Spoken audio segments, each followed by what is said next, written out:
दूध है ये।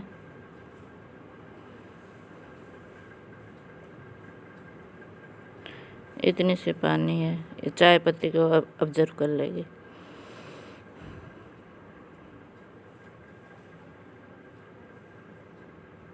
चाय पत्ती है, हींग के डिब्बे में रखते हैं कभी कभार भी तो।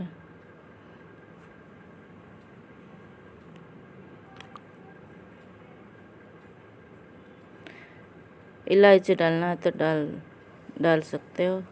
मुझे चाय पत्ती वाला फ्लेवर पीनी है आज।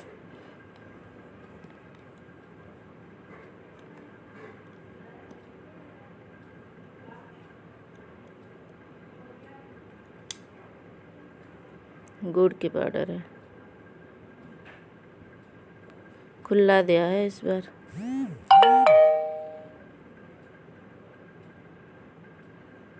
क्या निकलता है देखते हैं। एक पत्ती क्या निकला है, एक पत्ती है ये। कौन सा पत्ती है पता नहीं, एक पत्ती निकला है और एक मेथी दाना।